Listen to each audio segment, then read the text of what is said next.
folks. Today I am joined by Golshifteh Farahani, an actress you know from projects such as Body of Lies, Paterson, Invasion, and her new film Extraction 2, which hits Netflix on June 16th. Thank you so much for your time today. Thank you for having me. Thank you. So this may be a strange place to start, but are you familiar with Seinfeld? Seinfeld? Seinfeld, the show? No, I'm not. I'm like, what? So like science fiction or like sci-fi or Seinfeld? No, I'm not.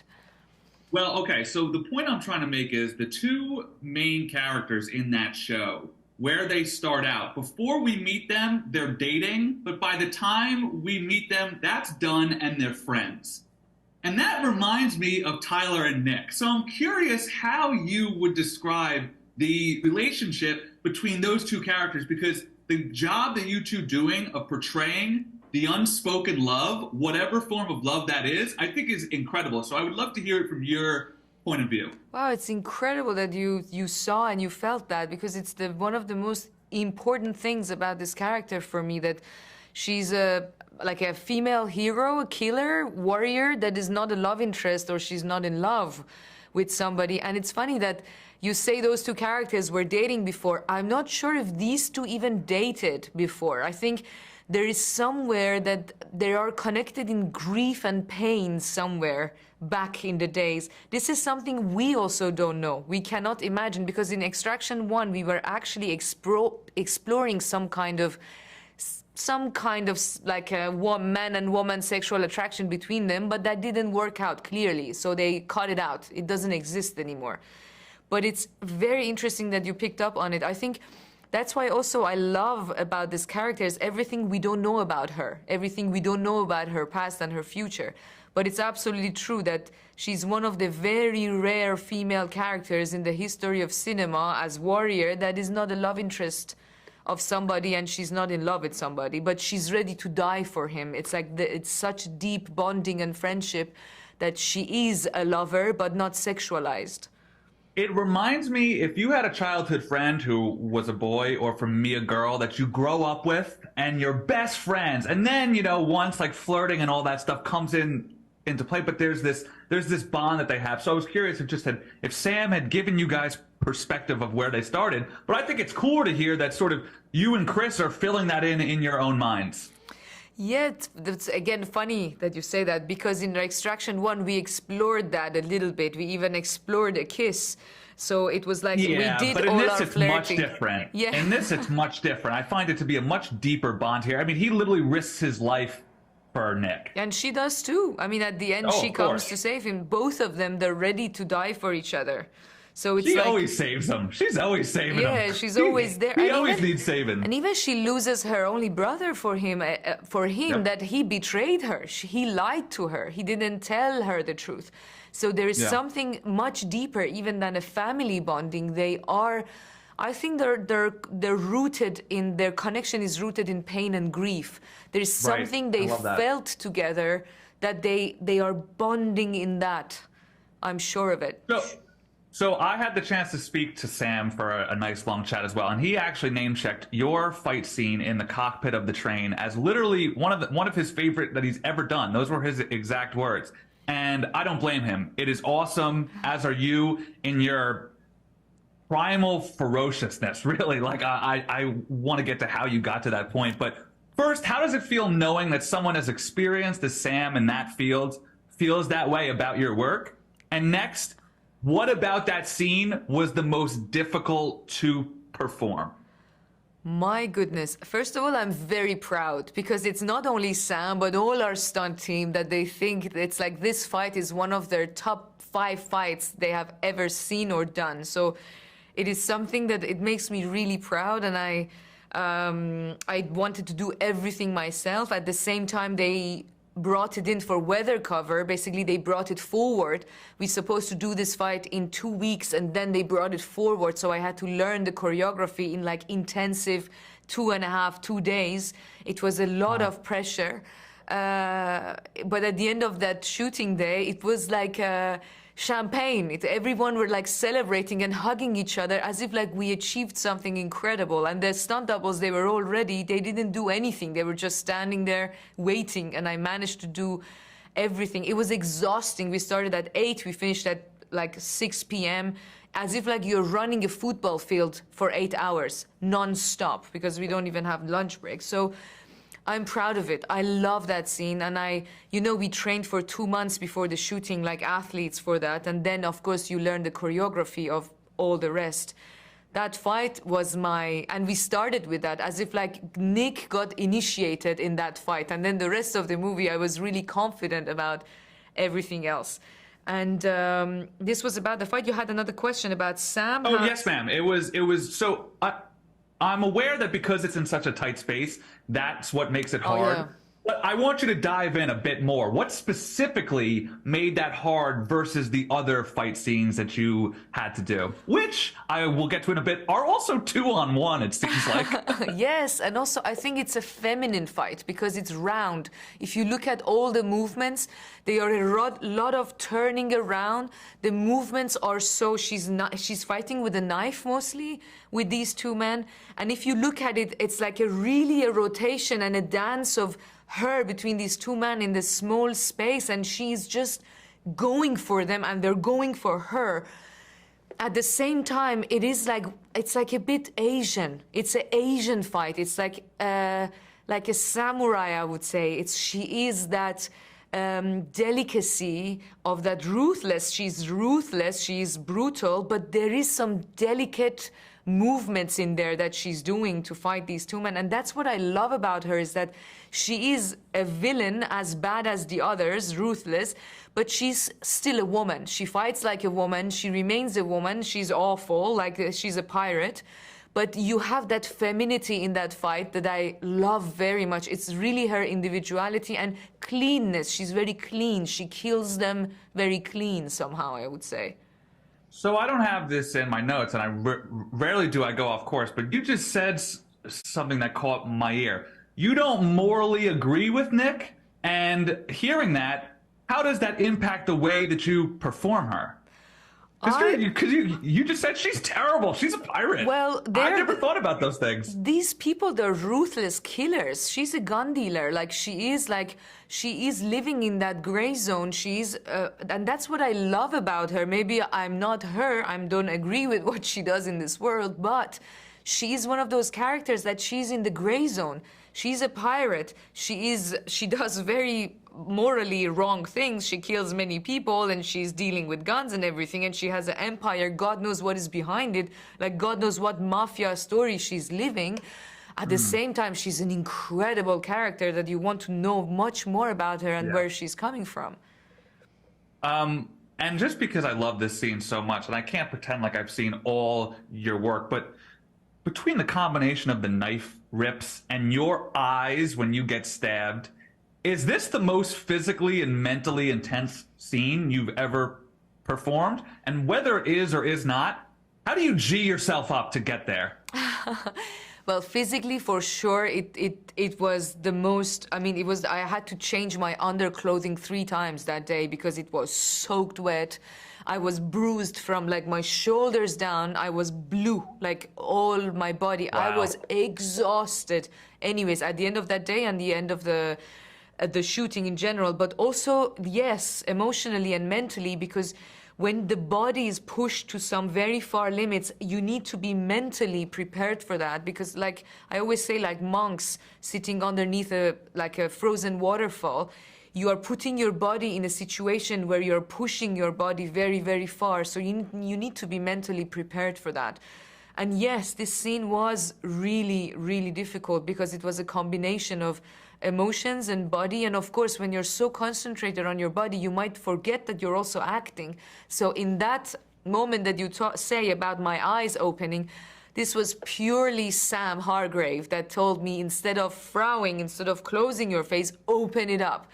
And I managed to do it even like only once or twice because I was going into closing, and by chance, the take that we did, and we are doing like 20, 30 takes for every stitch. So it's like, you can't imagine how hard it is. That one take that was perfect was the take that you could see my face opening. And it's quite cool. I love it. Yeah, it's like so imperfect. I love all these imperfections.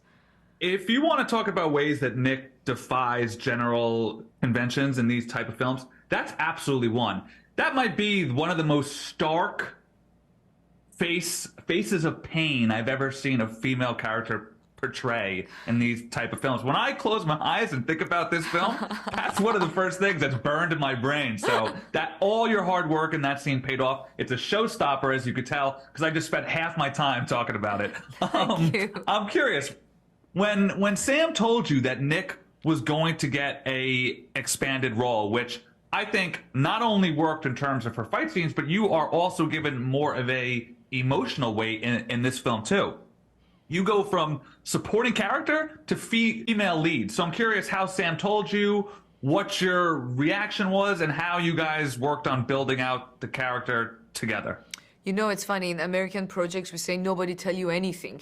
It's so hard to get information. Sometimes I need to do some like chantage, you know, I say, okay, I give you information, you give me the script. It's like I need to push them to somehow tell me what's going on. So in the beginning, they just told me we need to go there 2 months before for training. They didn't even say anything about the expansion of the role and everything.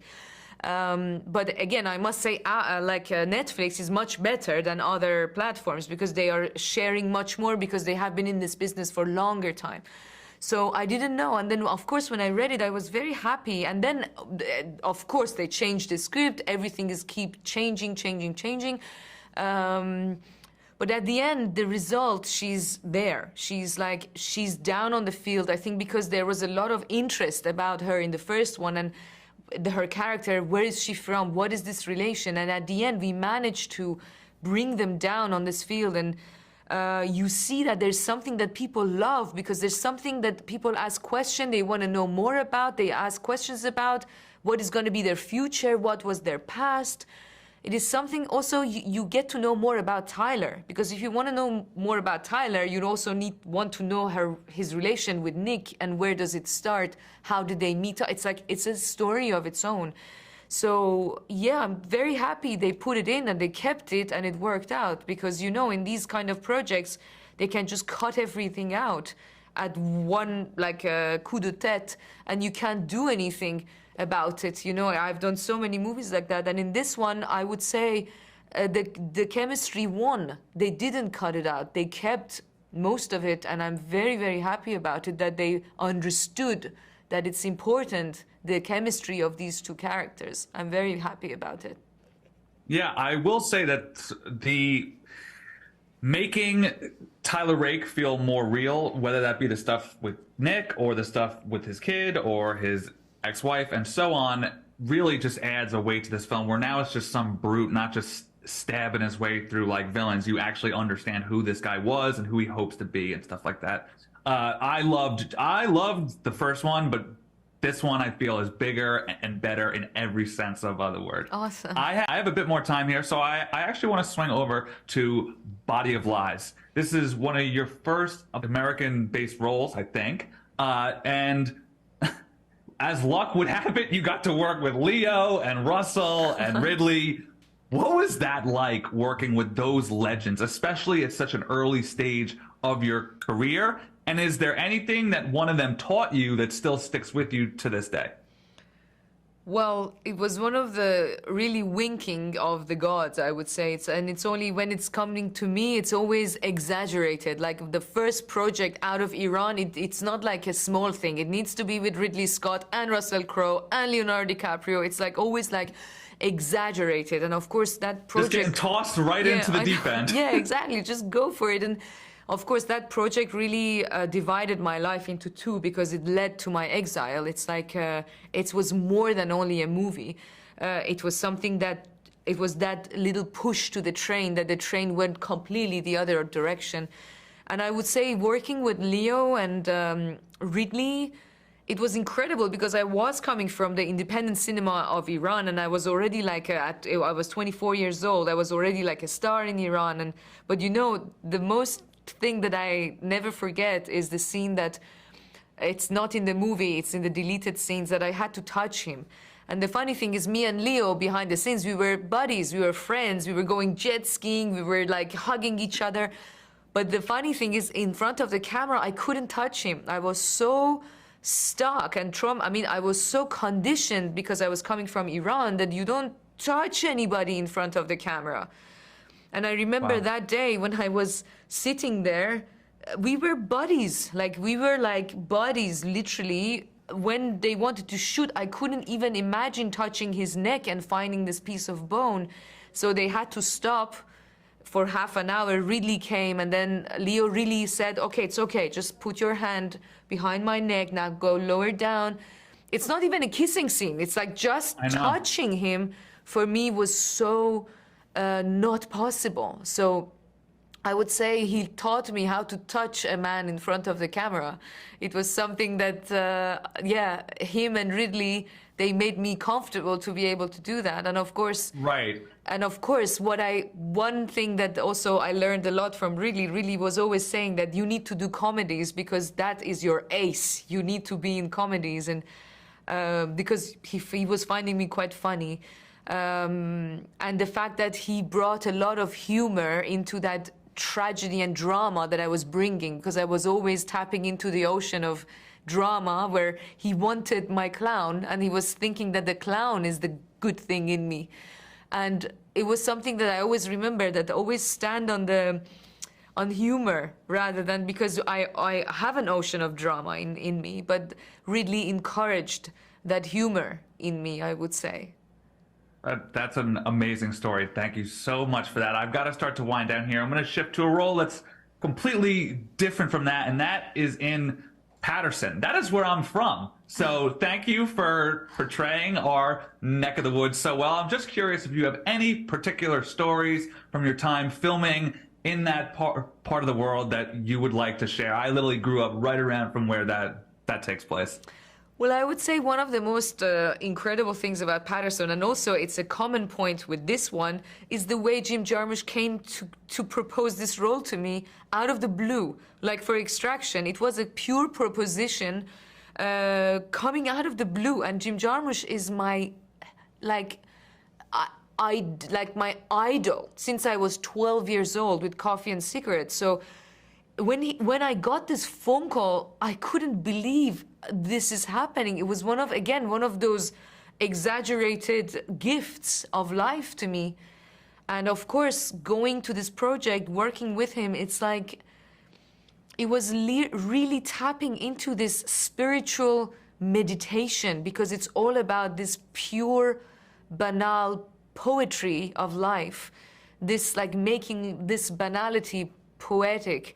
And also it's funny working with Adam, working with Jim, that is so sensitive, and I was just in my element, in that exactly that clown that Ridley was talking about. She was living that lightness and humor and that openness of, she's the most spiritual character I've ever played in. Wow. She is in the moment, present, positive. That's Laura, that's her. And the whole process for me was like a dream, because I landed to work with my biggest idol of cinema, Jim Jarmusch, since I was 12. So I was just cruising into this moments of absolute pure joy and glory, I would say. And of course, working in, we were mostly shooting in Yonkers and New York, and we didn't go to Paterson. They went to Paterson, really. But it's incredible, and that's my history with this city, New York, and that's why I love it so much, that I have done so many projects in this city, and for me, New York is like Tehran a little bit. I know this city so well. I have so many friends, and the energy is the same. Is that testosterone, teenage boy, bubbly, crystals. There is no place to rest. This teenage boy is just going completely the opposite of Paris, for example, that is an old woman. It's like, in New York, you are that teenage boy, and you are on bubbles and crystals, and there's no place to rest for you. And this is, for me, gifts of this city to me, really. Like Jim is like, oh, my pure love of cinema is incarnated in Jim Jarmusch, really, and his cinema. My teen years are a few behind me, but I've lived here my whole life, and still every time I step outside, there's just this sense of like, wow, Oh, I wow. cannot Yeah. believe this place. Gul, this was amazing. Your Thank you. role in this film, I think it enriches the entire project for the better. I find you to be amazing. Actually, just hearing you speak, my only bummer is that ever make a film or show about you that you can't play you. I will play me. Don't worry. Hey, now they have the tech where you could play you at any age. So Yeah, I will. take care. Thank you very Thank you much. so much. Thank you. Appreciate your time.